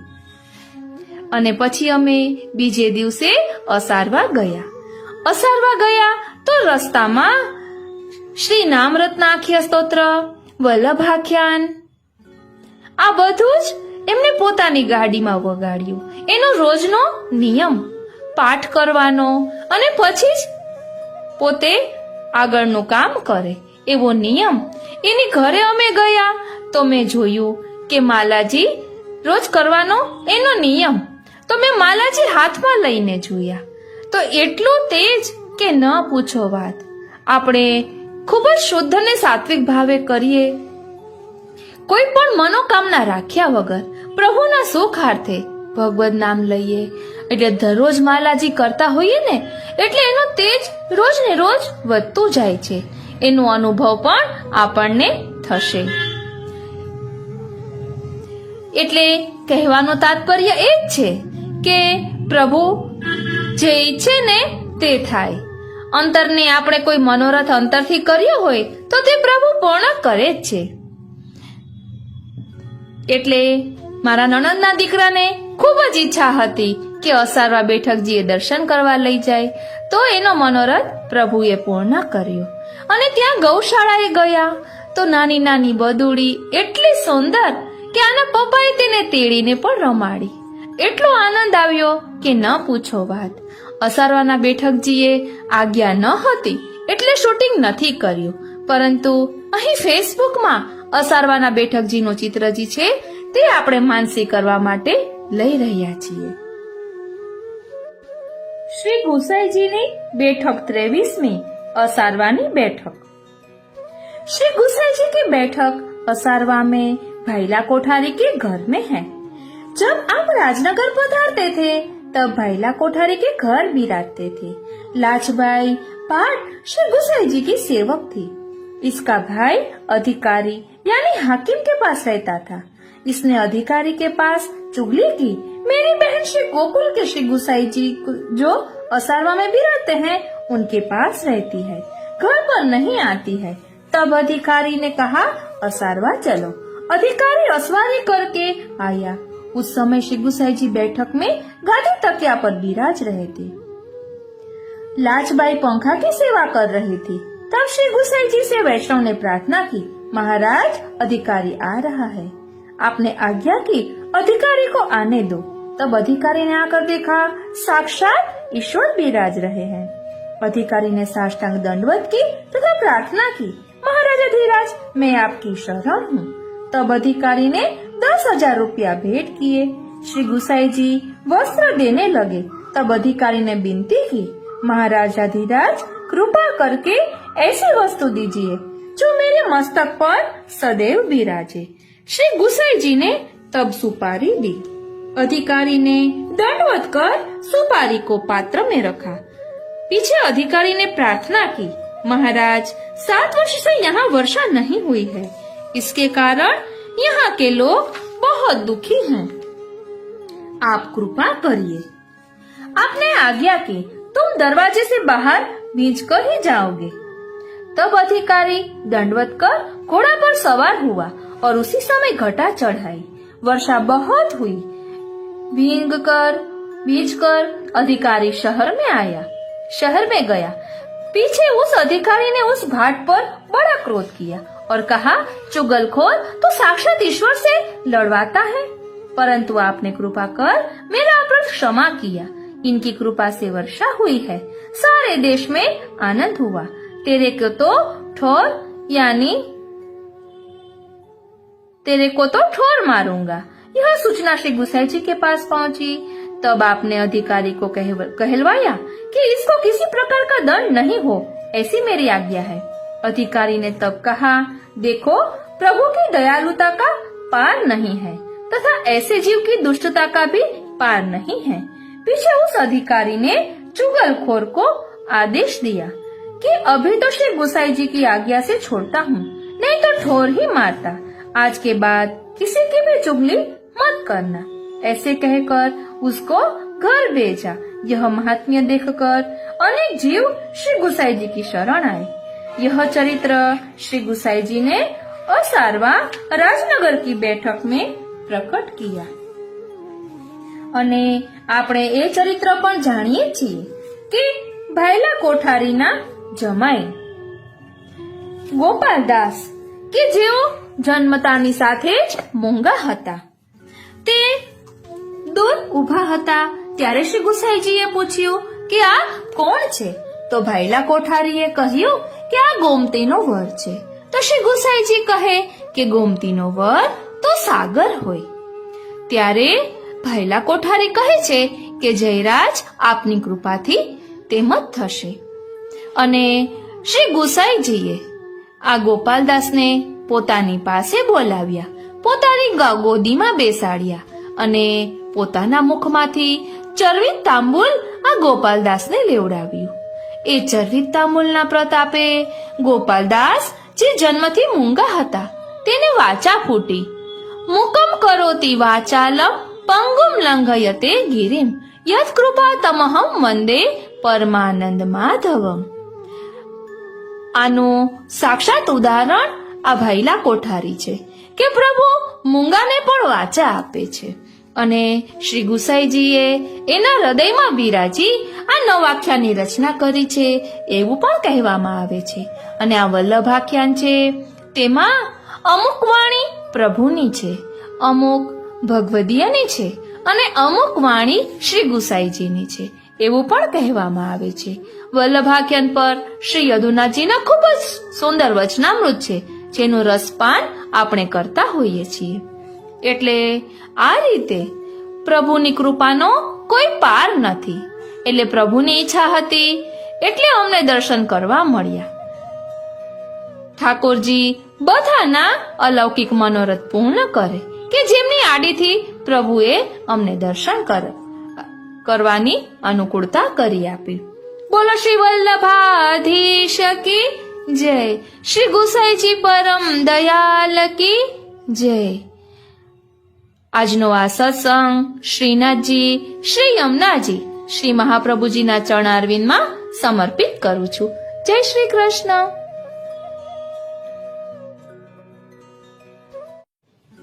શ્રી વલ્લભના લાડીલા વૈષ્ણવોને મારા જય શ્રી કૃષ્ણ. હું મન આતુરી આપ સર્વે વૈષ્ણવોનું આજના એકાદશીના અલૌકિક સત્સંગમાં હાર્દિક સ્વાગત કરું છું. આજે આપણે નિર્જળા એકાદશી કે જેને આપણે બધા ભીમ અગિયારસ તરીકે પણ ઓળખીએ છીએ તેનો ખૂબ જ સુંદર ભાવ સમજીશું. નિર્જળા એકાદશી કે જે જેઠ માસમાં ના શુક્લ પક્ષમાં આવે છે તેનું મહાત્મ્ય બ્રહ્મા વ્રજયાત્રા પુરાણમાં વર્ણવવામાં આવ્યું છે. એક સમયે મહર્ષિ વેદવ્યાસજી સંયોગવશ મહારાજ યુધિષ્ઠિરને ત્યાં પહોંચ્યા. મહારાજ યુધિષ્ઠિરે તેમનો યોગ્ય આદરપૂર્વક માન આપ્યું, પ્રણામ કર્યા અને સુંદર આસન આપ્યું અને ષોડશોપચાર પ્રમાણે પૂજા કરી.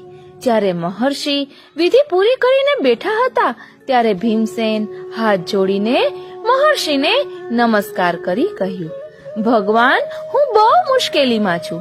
દયા કરીને તમે મને આ મુસીબતમાંથી બચાવવાની કૃપા કરો. ભીમસેનની આ વાત સાંભળી મહર્ષિ હસ્યા અને પૂછ્યું, ભીમસેન, શું વાત છે? નિસંકોચ મને કહો.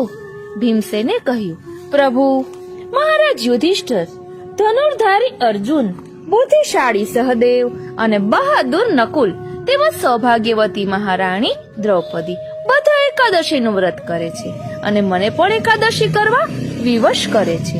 મહારાજ, આપ તો જાણો છો કે ભીમસેનનું જીવન તો અન્ન પર જ આધારિત છે. હું જાણું છું કે શાસ્ત્રોએ એકાદશી કરવા જણાવ્યું છે, પરંતુ હું ભૂખને સહન કરીને ઉપવાસ કરવા અસમર્થ છું. હું મારી યથાશક્તિ દાન કરી શકું, હું યોગ્ય વિધિપૂર્વક કેશવની ભક્તિ કરી શકું, પરંતુ હું ઉપવાસ કરી શકતો નથી. એક ભોજન ન કરવાની વાત તો મુશ્કેલ છે, પરંતુ એક ક્ષણ પણ હું ભૂખ્યો રહી શકું નહીં. આપ બતાવો કે મારું ધર્મ સંકટ કેવી રીતે દૂર થાય.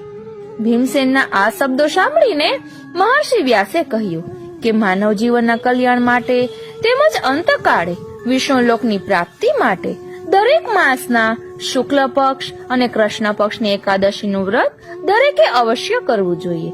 આ વ્રત કર્યા સિવાય માનવ માત્રનું કલ્યાણ થતું નથી.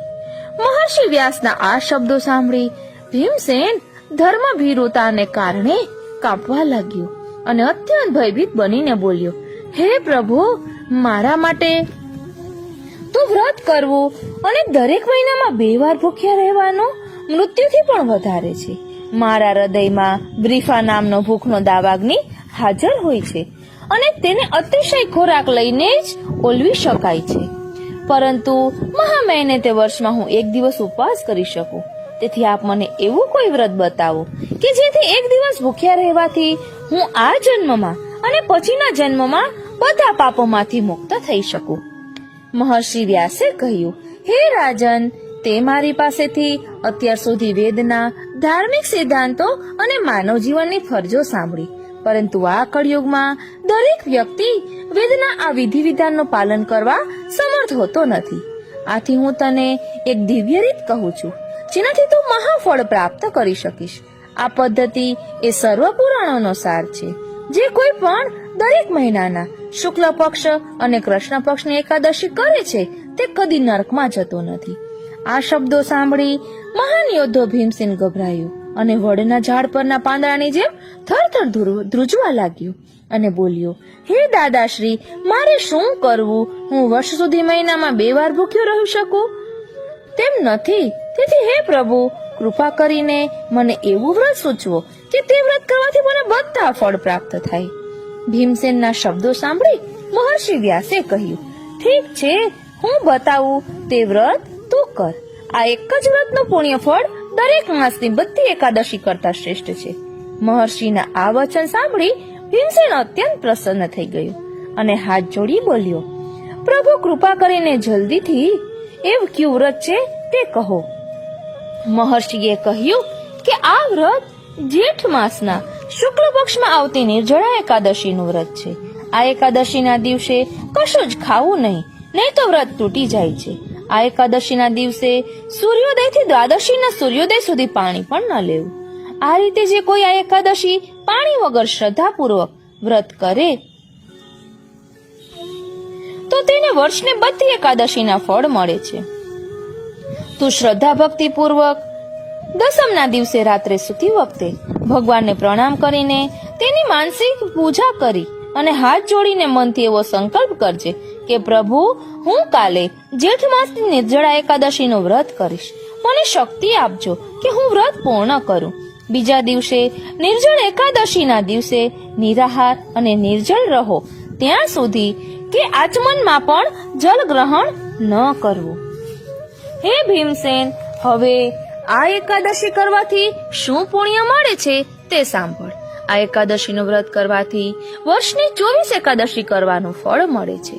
એક વખત ભગવાન વિષ્ણુએ મને કહ્યું કે જો કોઈ પણ વ્યક્તિ બધા ધર્મનો આશ્રય છોડી આ નિર્જળા એકાદશીએ કે જે મને અત્યંત પ્રિય છે બધું મને સમર્પિત કરે, મારા શરણમાં આવે, તે બધા જ પાપોથી મુક્ત થાય છે. આ કળિયુગમાં કોઈ પણ વ્યક્તિ સંપત્તિનું દાન કરીને કે ધર્મના વિધિ વિધાનનું પાલન કરીને મોક્ષની પ્રાપ્તિ કરી શકવા સમર્થ નથી. હકીકતમાં ઘણા પાપોથી પ્રદૂષિત આ કળિયુગમાં બધા જ વૈદિક ધર્મ સંસ્કારો નષ્ટ પામ્યા છે. હે વાયુપુત્ર, હું તને વધારે શું કહું? દરેક એકાદશીમાં ફલાહાર વર્જિત છે અને નિર્જળા એકાદશીમાં તો જળ પણ વર્જિત છે. આ એકાદશી કરવાથી બધા ધાર્મિક સ્થળોએ યાત્રા કરવા જેટલું પુણ્ય મળે છે. મૃત્યુના સમયે યમદૂતોને બદલે ભગવાન વિષ્ણુના દૂતો તેને લેવા આવે છે અને વિષ્ણુ લોકમાં લઈ જાય છે. આ એકાદશીનું વ્રત પૂરું કર્યા પછી બીજા દિવસે તો જો કોઈ ગૌદાન કરે તો તેને બધા પાપોમાંથી મુક્તિ મળે છે. જ્યારે અન્ય પાંડવોએ આ એકાદશીનું મહાત્મ્ય સાંભળ્યું ત્યારે તેમણે પણ એકાદશી કરવાનો નિર્ધાર કર્યો. તે દિવસથી ભીમસેને આ નિર્જળા એકાદશીનું વ્રત શરૂ કર્યું અને આથી તે ભીમસેની એકાદશી અથવા પાંડવા નિર્જળા એકાદશી પણ કહેવાય છે, તેના તરીકે પણ ઓળખાય છે. આ એકાદશીનું વ્રત કરવા સુમેરુ કે મંદરાચલ પર્વત જેટલા મોટા પાપો પણ બળીને ભસ્મ થાય છે. હે રાજન, ભગવાન કૃષ્ણે જણાવ્યું છે કે આ નિર્જળા એકાદશીના દિવસે પવિત્ર નદીઓમાં સ્નાન કરવાનું, દાન કરવાનું, વૈદિક મંત્રોનું ગાન અને પુણ્યદાન કરવાનું ખૂબ જ મહાત્મ્ય છે. એ આ એકાદશીના વ્રતનું મહાત્મ્ય વાંચવાથી કે સાંભળવાથી વૈકુંઠની પ્રાપ્તિ થાય છે. અમાસના દિવસે સૂર્યગ્રહણ હોય અને વ્રત કરી પિતૃઓને શ્રદ્ધાંજલિ આપવાથી જે ફળ મળે છે તે ફક્ત નિર્જળા એકાદશીના વ્રતનો મહિમા સાંભળવાથી મળે છે. હવે પુષ્ટિ માર્ગીય મહાત્મ્ય અને ભાવના જોઈએ. મહાભારત અને પદ્મ પુરાણમાં નિર્જળા એકાદશીનું મહાત્મ્ય બતાવવામાં આવ્યું છે કે આ એકાદશીએ જો કોઈ પાણી વગર શ્રદ્ધાપૂર્વક વ્રત કરે અને ભગવાનની ભક્તિ કરે તો તેને બધી એકાદશીનું ફળ મળે છે. જળ પણ ન લેવાય, તેથી તેને નિર્જળા એકાદશી કહે છે. ભીમે જળ લીધા વિના આ એકાદશી કરેલી, પરંતુ શ્રી કૃષ્ણના કહેવાથી શ્રી યમુનાજીનું પૈપાન કરેલું. આમ છતાં નિર્જળા એકાદશીનું વ્રત કર્યું કહેવાય છે. જો કે આ એકાદશીએ કેટલાક ચુસ્ત વૈષ્ણવો ફળ કે જળ પણ લેતા નથી, પણ શ્રી યમુનાજીના જળનું પૈપાન કરી વ્રત કરી શકાય. ભીમે શ્રી યમુનાજીનું પૈપાન કરી વ્રત કરેલું અને કુંભમાં જળ ભરી સુવર્ણ મૂકી મહર્ષિ વ્યાસને દાન કર્યું હતું. આથી કેટલાક કુંભમાં જળ ભરી દાન કરે છે, પરંતુ પુષ્ટિમાં સ્નાન દાન વિધિ પ્રભુ સેવા કરવામાં સમાઈ જાય છે. હવે મર્યાદા માર્ગીય ભાવના જોઈએ તો ભીમે કૃષ્ણના કહેવાથી અને મહર્ષિ વ્યાસના ઉપદેશથી નિર્જળા એકાદશીનું વ્રત કર્યું અને કુંભમાં જળ ભરી સુવર્ણ મૂકી તેનું દાન કર્યું, ઉપરાંત ગૌદાન પણ કર્યું.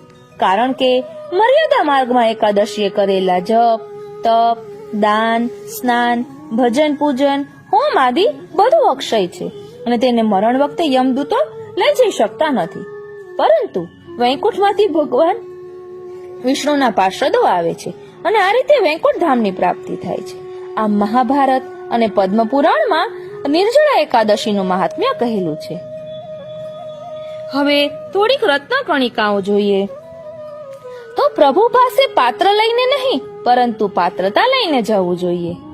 વરસ દહાડો ખેંચી કાઢવો હોય તો શાક પાંદડું વાવો, દાયકાઓ માટે ઝાડ વાવો, પણ આખું આખું અજવાળવું હોય તો આદમી ઉગાડો.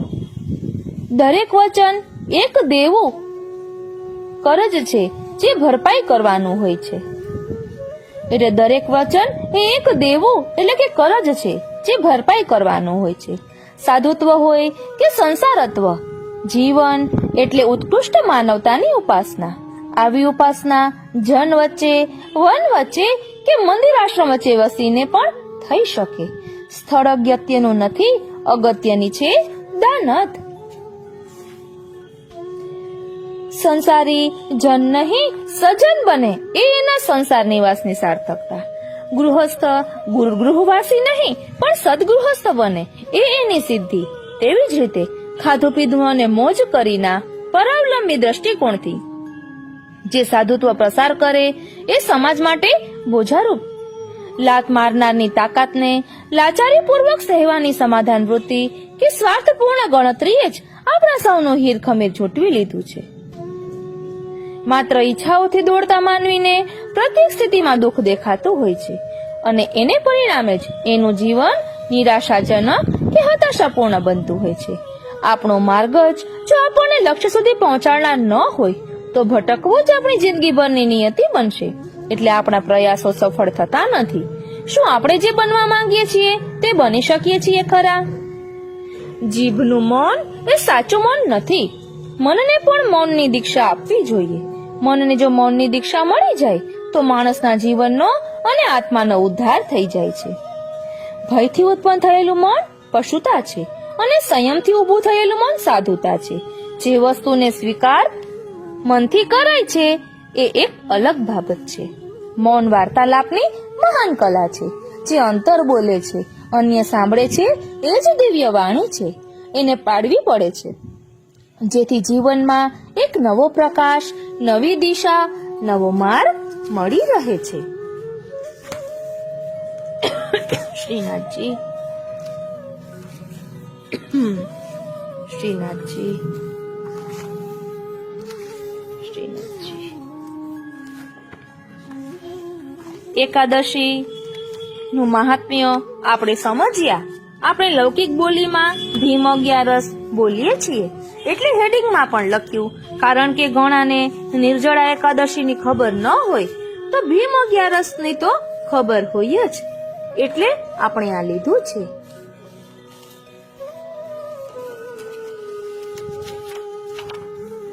આ રીતે આપણે રત્નકણિકાઓનું પણ ભાવ દર્શન કર્યું. હજી થોડીક રત્ન કણિકાઓ જોઈએ તો બહારથી માણસને સુધારો એટલે ઉપરથી એનું વર્તન શેતાનત્વ છોડી સાધુત્વ ગ્રહણ કરી ચૂક્યું હોય તેમ લાગે, પણ જો વ્યક્તિનું આંતરમન સુધાર્યું ન હોય, એનું અંતઃકરણ વિમલ બન્યું ન હોય તો એનામાં શેતાનત્વ નાબૂદ નહીં થાય. મોકો મળતા પેલું શેતાનત્વ સાધુત્વને હડસેલીને પોતાનું શાસન જમાવી દેશે. કોઈ વ્યક્તિ ચોક્કસ પ્રકારની સૂઝ અને લગનથી લાંબો સમય કામ કરે તો કેટલું ઉત્તમ પરિણામ આવી શકે એ તો જગતના મહાન વૈજ્ઞાનિકો, નાટ્યકારો, કલાકારો, સંગીતજ્ઞો, ફિલસૂફો અને સફળ ઉદ્યમી માનવોના દાખલાઓ આપણી નજર સમક્ષ જ છે. ચાહો તો બની જુઓ. માણસે પોતાના વિચારો વિશે વિચારો કરવા જોઈએ. વિચારોનું મૂલ્યાંકન કરતા આવડી જાય ને તો અનેક સમસ્યાઓનો અંત આવી શકે છે. યોગ વિચારોને કાબૂમાં સારી દિશામાં વાળવાની જ એક ક્રિયા છે. જે વ્યક્તિ પોતાના વિચારોને નિયંત્રિત કરી શકે છે તે દરેક પરિસ્થિતિમાં ટકી શકે છે. શ્રીનાથજી.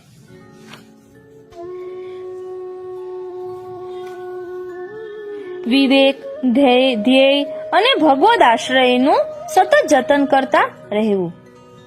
સંસાર વ્યવહારમાંની થોડી પણ ખંત ભગવાન માટે રાખો. સંસારની અપૂર્ણ બાબતોમાંથી સમાધાન ક્યારેય મળનાર નથી. સંત એ કે જે સંસારના દુઃખથી છૂટી બીજાને છોડાવે. બાહ્ય આડંબરી સાધુ કરતા અંતરના સાધુ ગૃહસ્થો ઉત્તમ છે. સાચા સદગુરુ મળે તો ભવરોગ ટળે. ચિંતા સંતાન હંતારો યત્પાદાંબુજરેણવા સ્વીયાનાં તાન નિજાચાર્યાન પ્રણામામિ મુહુર્મુહુ યદનો ગ્રહતો જંતુ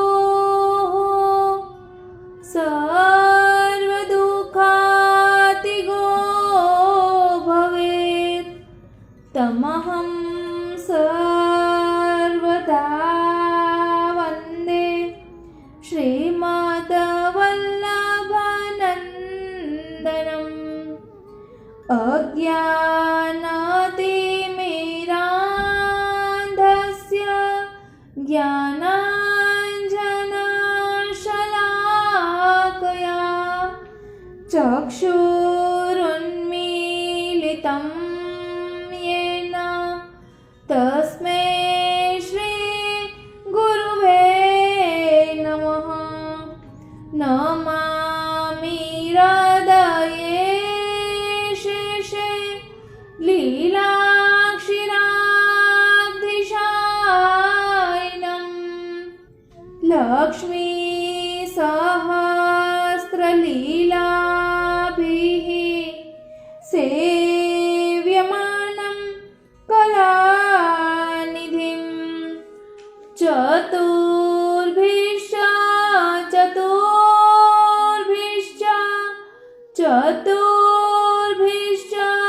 ત્રિભિस्तथा ષડ્ભિર્વિરાજતે યસો પંચધા હૃદયે મમ. પંચધા હૃદયે મમ. સર્વે વૈષ્ણવોને મારા જય શ્રી કૃષ્ણ. સર્વે વૈષ્ણવોને મારા જય શ્રી કૃષ્ણ. શ્રી આચાર્ય શ્રી અને શ્રી વિઠ્ઠલેશ્વરના વિદ્યમાન પાદુકાજી અને અન્ય વસ્તુઓની યાદી. નાથદ્વારામાં શ્રીનાથજીની પાસે શ્રી મહાપ્રભુજીના પાદુકાજી બિરાજે છે. એક પાદુકાજી. શ્રી નાથદ્વારામાં શ્રી નવનીત પ્રિયાજીની પાસે શ્રી મહાપ્રભુજીના એક પાદુકાજી બિરાજે છે. શ્રી નાથદ્વારામાં શ્રી નવનીત પ્રિયાજીની પાસે શ્રી ગુસાઈજીના 3 પાદુકાજી બિરાજે છે. શ્રી નાથદ્વારામાં શ્રી વિઠ્ઠલનાથજીની પાસે શ્રી મહાપ્રભુજીના એક પાદુકાજી બિરાજે છે. શ્રીનાથ દ્વારામાં શ્રી વિઠ્ઠલનાથજીની પાસે શ્રી ગુસાઈજીના 2 પાદુકાજી બિરાજે છે. કાંકરોલીમાં શ્રી દ્વારકાધીશજીની પાસે મહાપ્રભુજીના 1, દામોદરદાસ હરસાણીજીની પાસે જે હતી તે અહીં આચાર્યશ્રીનો પ્રાચીન, ગજીનો લાલ, અક્કાજીની કિનારનો ઉપરનો અને 16 હાથની ઢાકાની મલમલની સાડી પણ બિરાજે છે. ફરીથી ધ્યાન દેજો. કાંકરોલી શ્રી દ્વારકાધીશજીની પાસે મહાપ્રભુજીના 1 પાદુકાજી અને દામોદરદાસ હરસાણીજીની પાસે હતી તે, અને અહીં શ્રી આચાર્યશ્રીનો પ્રાચીન, ગજીનો લાલ, અક્કાજીની કિનારનો ઉપરનો અને 16 હાથની ઢાકાની મલમલની સાડી પણ બિરાજે છે. કાંકરોલીમાં શ્રી દ્વારકાધીશજીની પાસે શ્રી ગુસાઈજીના 2 પાદુકાજી અને આપને લગ્ન સમયે શ્રીનાથજી પહેરામણીમાં આપેલો 1 જામો પણ અહીં છે તથા કેશ પણ છે. કોટામાં શ્રી મથુરાધીશજીની પાસે શ્રી મહાપ્રભુજીના 3 પાદુકાજી અને શ્રી ગુસાઈજીના 1 પાદુકાજી બિરાજે છે. કોટામાં શ્રી મથુરાધીશજીની પાસે ગુસાઈજીના 1 પાદુકાજી બિરાજે છે. કોટામાં બળે આચાર્યજીને ત્યાં મહાપ્રભુજીના 2 પાદુકાજી બિરાજે છે. વેણીદાસ માધવદાસને માથે બિરાજતા તે. કોટામાં છોટે મથુરેશજીને ત્યાં શ્રી ગુસાઈજીના 2 પાદુકાજી બિરાજે છે. કામવનમાં શ્રી મધુરેશજી શ્રી ચંદ્રમાજી એટલે ગોકુળચંદ્રમાજીની પાસે શ્રી મહાપ્રભુજીના 1 પાદુકાજી બિરાજે છે. કામવનમાં શ્રી ગોકુળચંદ્રમાજીની પાસે શ્રી ગુસાઈજીના 2 પાદુકાજી બિરાજે છે. હાલ 3 છે. મુંબઈમાં લાલા બાવાના મંદિરમાં શ્રી મહાપ્રભુજીના 1 પાદુકાજી બિરાજે છે. ગોકુલમાં શ્રી ગોકુલનાથજીની પાસે શ્રી મહાપ્રભુજીની સાથે પરિક્રમામાં બિરાજતા શ્રી મુકુંદરાયજીના ઝાંપીજી બિરાજે છે. ગોકુલમાં શ્રી ગોકુલનાથજીની પાસે શ્રી ગુસાઈજીના 1 પાદુકાજી બિરાજે છે. કામવનમાં શ્રી મદન મોહનજીની પાસે શ્રી મહાપ્રભુજીના પાદુકાજી બિરાજે છે અને શ્રી હસ્તાક્ષરની મધુરાષ્ટકની પોથી બિરાજે છે. કામવનમાં શ્રી મદન મોહનજીની પાસે શ્રી ગુસાઈજીના મોજાજી બિરાજે છે.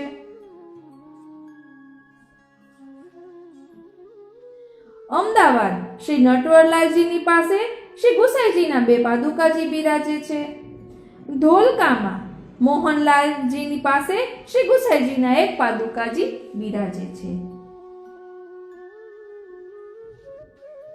પ્રાચીન વાર્તા રહસ્ય ભાગ પહેલામાં આ પાદુકાજી સાંભળવા પ્રમાણે શ્રીનાથજીની પાસે બિરાજે છે એમ લખેલું, કિંતુ શ્રી ગિરિરાજજીના 120 શ્રી ગિરધરજીના 120 વચનામૃતમાં અને કાંકરોલીની પ્રચલિત સેવા વિધિ જોતા દામોદરદાસ હરસાની પાસેના આ પાદુકાજી શ્રી દ્વારકાધીશજીની પાસે બિરાજે છે તે નિશ્ચિત થાય છે. વચનામૃતમાં તેનો બધો ખુલાસો આપવામાં આવ્યો છે.